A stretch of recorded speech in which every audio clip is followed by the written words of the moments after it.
भारतीय cricket team के fast bowler Jaydev अंकित ने बॉलीवुड स्टार रणबीर कपूर की action thriller hit film animal पर शदीद तनकीद करते हुए कहा है कि इन्होंने फिल्म देखकर अपने 3 घंटे ज़ाया कर दिए। संदीप रेड्डी वांगा की हिदायतकारी में बनने वाली फिल्म एनिमल की मकबूलियत में जहां हर गुजरते दिन के साथ इजाफा हो रहा है, तो वहीं फिल्म को शदीद तनकीद का भी सामना है, क्योंकि फिल्म में रणबीर कपूर को एक इंतकामी बेटे के तौर पर दिखाया है जो अपने वालिद का बदला लेने के लिए खूनखार गैंगस्टर बन जाता है और बेरहमी से कत्ल करता है, जबकि फिल्म में जंग, इंतकाम और तशद्दुद से भरपूर मनाजिर भी दिखाए गए हैं। ऐसे में भारतीय फास्ट बॉलर जयदेव अंकित ने एनिमल देखने के बाद फिल्म के हवाले से अपनी राय का इजहार करने के लिए समाजी राब्ते की वेबसाइट एक्स साबिक ट्विटर का रुख किया। भारतीय फास्ट बॉलर ने अपने ट्वीट में कहा कि फिल्म एनिमल एक आफत है। आज के दौर में बदगुमानी की तारीफ करना और फिर इसे महज रिवायती मर्दांगी का नाम देना एक रुसवाई है, क्योंकि हम जंगला मोहल्लों में नहीं रह रहे और न ही हम जंगे लड़ रहे हैं।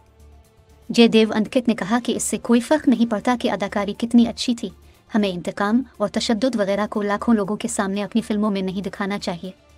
उन्होंने अफसोस का इजहार करते हुए कहा कि मुझे बुरा लग रहा है कि मैंने अपने 3 घंटे एक ऐसी फिल्म देखने में ज़ाया कर दिए।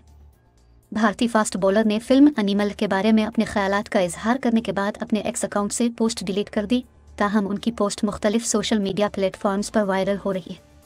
वाज़ेह रहे कि रणबीर कपूर की एनिमल ने इंडियन बॉक्स ऑफिस पर तहलका मचाया हुआ है।